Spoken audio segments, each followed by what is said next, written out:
Nuevamente volvemos a reencontrarnos, todavía estudiando la causa.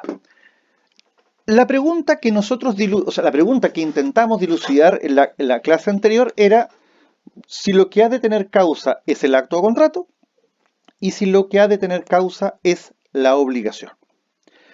Ahora nos corresponde responder o intentar responder una segunda pregunta.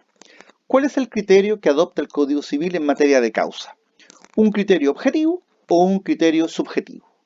Cuando digo criterio objetivo me estoy refiriendo a si vamos a seguir la teoría causalista clásica de la causa final o si vamos a seguir la doctrina también causalista del móvil o motivo determinante, que es en el fondo causa ocasional. Para algunos se siguió un criterio objetivo de la doctrina tradicional basado en los siguientes argumentos. La doctrina clásica era la que imperaba en la época de dictación del Código Civil, y el Código Civil francés sirvió de modelo al nuestro. Por lo tanto, en este aspecto se siguieron los postulados de los tratadistas Domat y Poitiers. Segundo, si el artículo 1467 requiere una causa real y lícita, es porque pueden existir obligaciones que no tengan causa. Si se hubiera abordado la causa con un criterio subjetivo, o sea, del móvil subjetivo, personal e individual, mal podría haber requerido la existencia de ella, pues jamás, y lo reitero esto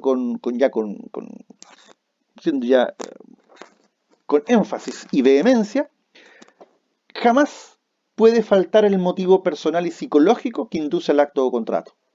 Porque está absolutamente claro, siempre hay una razón personal para realizar un acto o contrato. Siempre.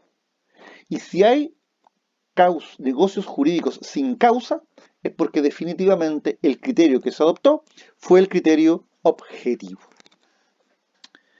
En tercer lugar, dice cuando se define la causa en el artículo 1467, por una simple omisión no se señaló que dicho motivo es abstracto o con exclusión del que pudiera tener el sujeto.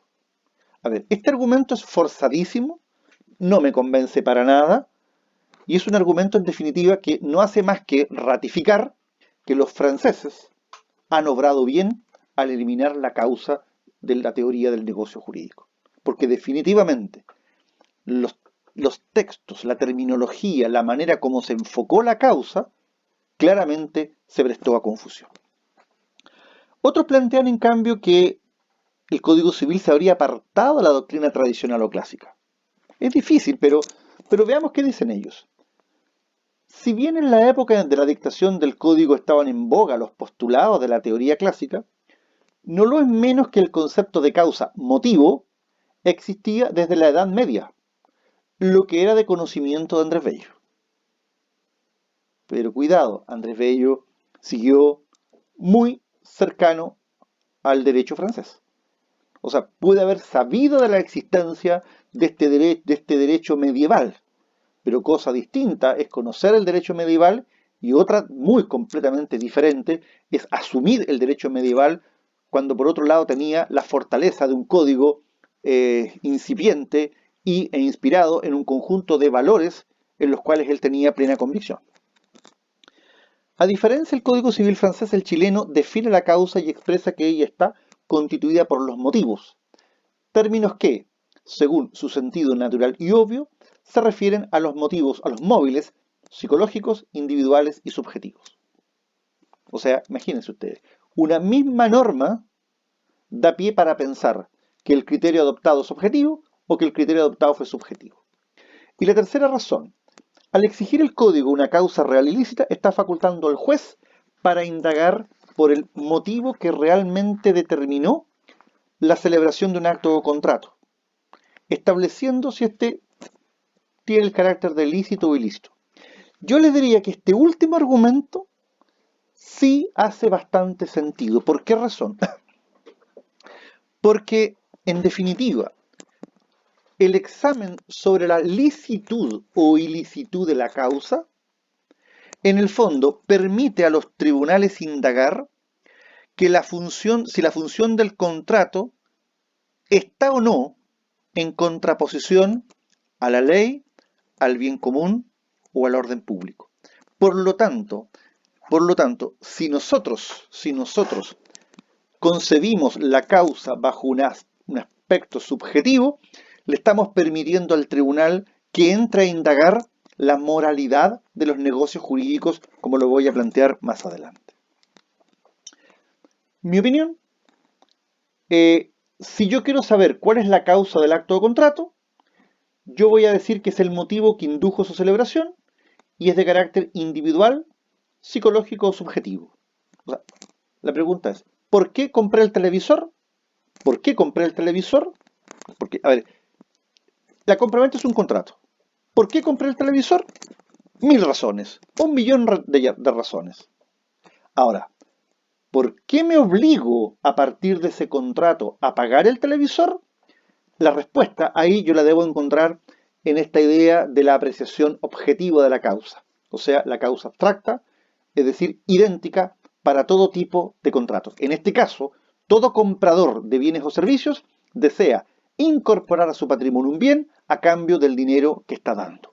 Por lo tanto, yo creo que es posible concebir la causa en el contrato como un móvil individual y la causa de la obligación como de alguna manera un objetivo propio de todo tipo de contratos.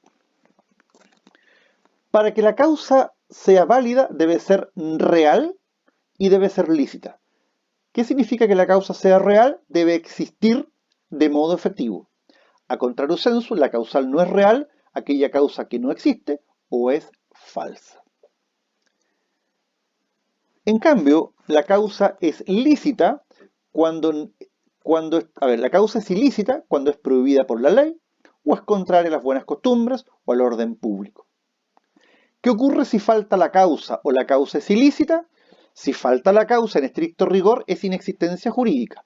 Sin embargo, ya lo hemos anticipado, en nuestro derecho positivo no se reconoce la inexistencia jurídica como máxima sanción, sino que solo vamos a reconocer a la nulidad absoluta. Por lo tanto, la falta de causa, nulidad absoluta, y la causa ilícita, también nulidad absoluta. Y aquí está lo que yo les acabo de mencionar, que es el tema de la moralidad y estabilidad de los actos jurídicos.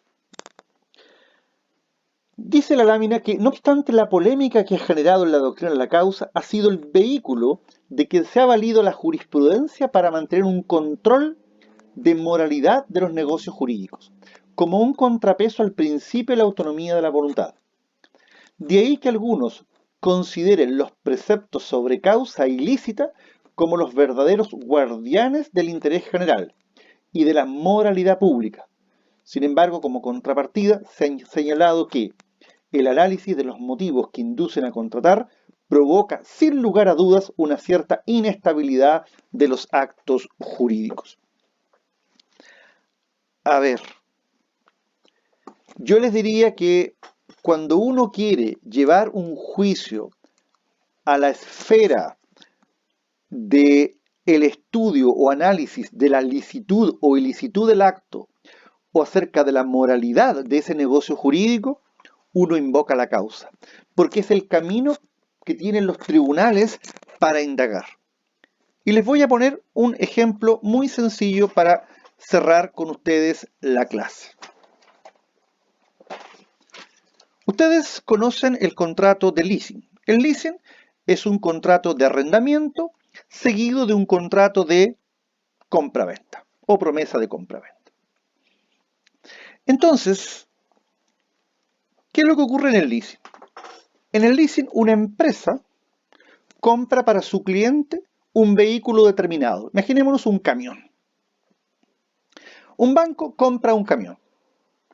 Y ese camión lo compra por encargo de un cliente, para luego entregarle ese camión a su propio cliente en arrendamiento, por un cierto periodo de tiempo y debiendo éste pagar las rentas de arrendamiento que allí se convengan.